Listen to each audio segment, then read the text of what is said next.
मेरा स्पेसिफिक प्रश्न ये है आपसे, बार्सिलोना से भारत के लिए कोई फ्लाइट नहीं है सालों से, तो अगर ऐसा संभव हो सके तो भारत के लोग इसका फायदा ले सकते हैं। तो आपने मुझे कहा तो मैं जरूर एक बार दोनों एयरलाइन को जाकर आपकी ओर से मैं ये निवेदन करता हूं और मेरी ओर से मैं थोड़ा इस पर वजन भी डाल देता। अब इंडिया अपने आप को पिच करने जा रहा है, कह रहा है भाई एशिया पैसिफिक से उड़ना है, इंडिया आ जाओ, मलेशिया, थाईलैंड, आसियान, सारी की सारी मार्केट आ जाओ इंडिया। ट्रम्प हैं वो बड़ा वाजे हैं, वो कहते हैं कि वो जो IMF का बेल आउट प्रोग्राम है वो किसी ऐसे मुल्क को नहीं देंगे जिसकी चीन के साथ शराकतदारी भी हो और जो चीन के जो कर्जे हैं अदा करने के लिए IMF का प्रोग्राम इस्तेमाल हो। हम अमेरिका से वो कुछ नहीं ले सके जो आज इंडिया ले रहा है, क्योंकि हमारी वजह यह है कि हमें पॉपुलिस्ट नैरेटिव चाहिए। मार्को रूबियो जो उनका वज़ीर ख़ारजा आ रहा है अमेरिका का, ट्रंप का, ये कह चुका है कि भारत में कोई भी अगर टेररिज्म का वाक़ा होता है और वो टेररिज्म पाकिस्तान बराह रास्त मुलविस नहीं है बल्कि कोई थ्रू किसी प्रॉक्सी का करवा देता है तो भी पाकिस्तान पे फौजी पाबंदियां इमदाद पर आ जानी चाहिए।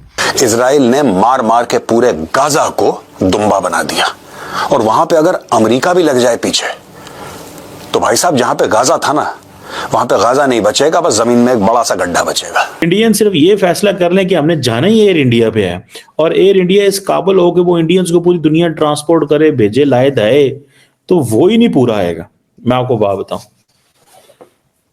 और देन फिर ये सारे के सारे इन्होंने बिजनेस ग्रैब करना है जी, इन्होंने तमाम। दोस्तों हम सब जानते हैं हमारे foreign minister S Jaishankar sir foreigners को ब्लंट रिप्लाई देते हैं, लेकिन वहीं दूसरी तरफ हमारे फॉरेन मिनिस्टर अपने देशवासियों के साथ सबसे हम्बल पर्सन भी दिखाई देते हैं।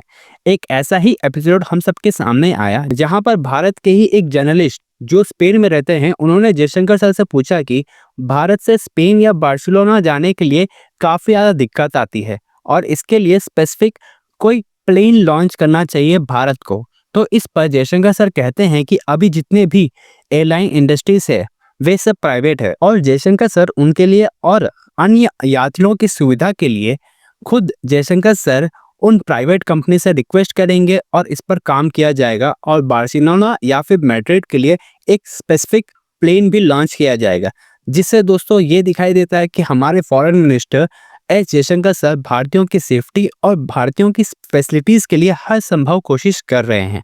तो चलिए इसी पर आगे पाकिस्तानी मीडिया का रिएक्शन देखते हैं। अब इंडिया अपने आप को पिच करने जा रहा है, कह रहा है भाई एशिया पैसिफिक से उड़ना है, इंडिया आ जाओ, सिंगापुर, मलेशिया, थाईलैंड, आसियान, सारी की सारी मार्केट आ जाओ इंडिया।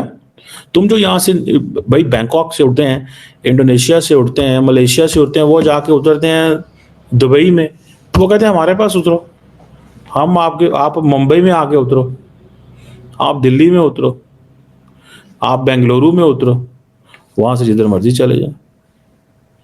ये है इंडिया का प्लान, ये है इंडिया का प्लान। This is what they are thinking, this is what they are planning, कि हमें यहां से आके चीजों को थोड़ा सा करने की जरूरत है। सो हम अगर इस चीज को देखें, एक वक्त हुआ करता था कि कराची की वैल्यू हुआ करती थी कि यार लोगों ने जाना है सिंगापुर, लोगों ने जाना है मलेशिया, थाईलैंड, हांगकांग, इन जगहों पे लोग कराची आकर रुकते थे। यूरोप से फ्लाइटें कराची आती थी, यहाँ रुकती थी और यहाँ से फिर आगे निकल जाती थी। लेकिन हमने बदकिस्मती से, अच्छा मैं अभी भी पिछले दिनों कराची गया हुआ था, हफ्ता 10 दिन पहले, एंड कराची के अंदर तमाम दुनिया की एयरलाइंस के ऑफिसेज हैं। उतने इस्लामाबाद में नहीं है, मैं आपको बात बताऊं, उतने मैं हैरान हुआ बल्कि कि सारी की सारी जो एयरलाइंस हैं उनके जो ऑफिसेज हैं वो किधर हैं, कराची के अंदर। इवन के एयर कनाडा, आप दुनिया की एयरलाइन का नाम ले, वहां पे उसके ऑफिसेज मौजूद थे, लेकिन यहाँ पे पाकिस्तान इस्लामाबाद में नहीं थे वो। सो इट मीन्स कि कराची किसी दौर में, सो अब इंडिया वो अपनी स्पेस लेना चाहता है कि इंडिया कहता है कि दुबई को भूलो, कतर को भूलो, टर्की को भूलो, हमारे पास आओ, हम तुम्हें फ्लाइट देते हैं वो वाली जो तुमने वहां लेनी है। पाकिस्तान जो है वो एपी सेंटर है टेररिज्म का। इससे पहले ये लफ्ज एपी सेंटर जो इस्तेमाल किया था ये भारतीय वज़ीर आज़म मनमोहन सिंह ने किया था अमेरिका में, और ये कहा था कि ये एपी सेंटर, वही लफ्ज भारतीय आर्मी चीफ ने कल इस्तेमाल किया और उसने कहा कि 60% वो लोग जिनको हाल ही में कश्मीर हाल ही में जिनको न्यूट्रलाइज किया गया, पकड़ा गया, वो पाकिस्तानी ओरिजिन के लोग थे, और उसने ये भी कहा कि जम्मू कश्मीर में जो भी दहशतगर्दी है उसके पीछे पाकिस्तान मौजूद है। अच्छा, अब इंडियन आर्मी चीफ का इट इज रादर अनयूजुअल कि वो ये इल्जामात लगा रहा है। अच्छा, अब इसको आप, ये मैंने आपसे गुजारिश कर दी कि ये उसने यानी ये कहा है। अब इसके साथ अब आप नोट कर लीजिए कि वो जो मार्को रूबियो, जो उनका वज़ीर ख़ारजा आ रहा है अमेरिका का, ट्रंप का, वो पिछले साल जुलाई में ये कह चुका है कि भारत में कोई भी अगर टेररिज्म का वाक़ा होता है और वो टेररिज्म पाकिस्तान बराह रास्त मुलविस नहीं है बल्कि कोई थ्रू किसी प्रॉक्सी का करवा देता है, तो भी पाकिस्तान पे फौजी पाबंदियां इमदाद पर आ जानी चाहिए। वो बिल तो जाहिर है कि कानूनी बना, वो बिल वहीं पड़ा है, बट दैट शोज दी मतलब एक थिंकिंग पैटर्न किसी का पता चल जाता है ना। तो जो आ रहा है आदमी 20 जनवरी को वहां ट्रंप की टीम में, मार्को रूबियो, उसके पाकिस्तान के बारे में ये ख्यालात है। एंटी चाइना है वो बहुत ज्यादा, और पाकिस्तान जाहिर है। अच्छा, अब इस पे ये याद रखिएगा बात कि इस यानी यहां से आपको एक थिंकिंग पैटर्न पता चल जाता है कि भारत में अगर कोई इस तरह का वाकया दहशतगर्दी का हो जाता है तो वो लोग जो जिन्होंने किया है वो को रेगुलर तो पाकिस्तान के लोग नहीं थे, लेकिन प्रॉक्सी थे पाकिस्तान की। ये किसने तय करना है? पाकिस्तान तो लेकर नहीं देगा ना कि ये हमारे लोग थे, ये खुद भारतीयों ने तय करना है, और उस पर अप्रूवल स्टैंप लगानी है अमरीकियों ने कि हाँ ठीक है, फलाह वाकया हो गया और ये लोग इन्वॉल्व थे और इनका ताल्लुक चूंकि पाकिस्तान से निकल आया है, लिहाजा इन पर अब ये पाकिस्तान पे पाबंदियां नहीं चाहिए। यानी ये अगर एक केस डेवलप। अच्छा, इसके साथ आगे बढ़ जाइए। एरिज़ोना से उनके कांग्रेसमैन है एक एंडी बिग्स, उसका नाम है। 4-5 दिन पहले उसने भी एक बिल पेश किया है, फार राइट का है ये, जिसमें उसने ये मुतालबा किया है कि नॉन नेटो, जो पाकिस्तान का एक स्टेटस है मेजर नॉन नेटो एलाय, इस स्टेटस को एंडी गिब्स ने कहा है कि रिवोक कर दिया जाए।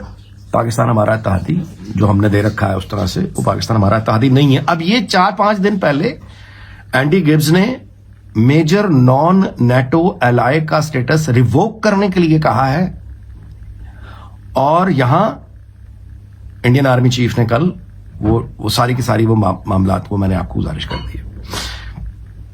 तुलसी गारबर्ड, ये मैं बार बार इसका नाम लेता हूं, ये डायरेक्टर है वहां की नेशनल इंटेलिजेंस की, ट्रंप ने जिसको अपॉइंट किया है। जितनी CIA, FBI, national security agency इसने हेड करनी है, तुलसी गारबर्ड ने। और इसकी ट्विटर पे टाइमलाइन निकाल के देख लीजिए, इसकी खुद की वीडियोस पड़ी हुई हैं अगेंस्ट पाकिस्तान। वो रीजन ये है कि इन्होंने 71 में हिंदुओं को मारा, अब भी ये वहां पे पाकिस्तान में, यानी ये उनकी। अच्छा, इलॉन मस्क जो है वो 2 मरतबा रिसेंट टाइम्स में उसने पाकिस्तान का जिक्र किया है। एक वो जब ब्रिटिश MP ने अपनी हुकूमत से मुतालबा किया कि हम पाकिस्तान को क्यों इमदाद दे रहे हैं, इसको रोकना चाहिए, टैक्स पेयर्स की मनी, जिसको इंडोर्स किया एलन मस्क ने कि बिल्कुल रोकना चाहिए पाकिस्तान को, आप क्यों पैसे दे रहे हैं।